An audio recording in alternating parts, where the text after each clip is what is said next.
इतना सब कहने के बाद भी भक्त प्रहलाद भगवान विष्णु की आराधना में लीन रहते हैं। यह सब देखकर राक्षस हिरण्यकश्यप अत्यधिक क्रोधित हो जाता है और प्रहलाद को जान से मारने का आदेश देता है। सर्वप्रथम प्रहलाद को विष से भरा प्याला दिया जाता है पीने के लिए। विष पीने के बाद भी भक्त प्रहलाद सुरक्षित रहते हैं। फिर राक्षस हिरण्यकश्यप भक्त प्रहलाद को हाथी के पैरों तले कुचलवाता है। इस प्रयास से भी भक्त प्रहलाद बच जाते हैं और फिर जहरीले सांपों के सामने खड़ा करता है। तपे हुए लाल लोहे के खंभों से गले लगवाता है। फिर भी भक्त प्रहलाद बच जाते हैं। इन सभी तमाम प्रयासों के बाद हिरण्यकश्यप हार मानकर चुपचाप व्याकुलता के साथ बैठ जाता है। कुछ समय पश्चात हिरण्यकश्यप की बहन होलिका आती है और अपने भाई को निराश देखकर कहती हैं कि मैं प्रहलाद को मार सकती हूँ। मुझे अग्निदेव ने वरदान में एक शाल दिया था।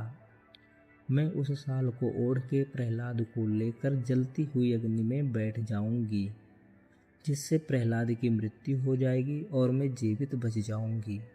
भक्त प्रहलाद को होलिका जलती हुई अग्नि में लेकर बैठ जाती हैं। अगले सुबह जब गांव के लोग भक्त प्रहलाद को देखने जाते हैं तो शाल भक्त प्रहलाद के ऊपर होती है और होलिका जलकर राख हो जाती है। भक्त प्रहलाद उसी राख को अपने चेहरे में लगाकर झूमते हैं और भगवान विष्णु की गुणगान करते हैं। कहा जाता है होलिका के मृत्यु के बाद से ही होली का त्यौहार मनाया जाता है और इसी तरह बुराई पर अच्छाई की विजय हुई। आइए अब जानते हैं, क्या होली का त्यौहार राधा कृष्ण के प्रेम से शुरू हुआ था? कहा जाता है कि कृष्ण जी ने राधा जी को रंग लगाने के लिए बरसाने की यात्रा की थी।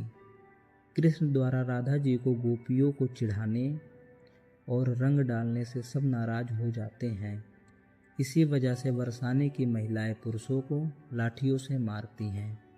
यहीं से पारंपरिक लठमार होली का शुरुआत होता है। राधा कृष्ण की होली को दिव्य और पवित्र होली का प्रतीक माना जाता है। होली रंगों का त्यौहार है दोस्तों। एक दूसरे को रंग लगाएं और खुशियाँ मनाएं। राधे राधे।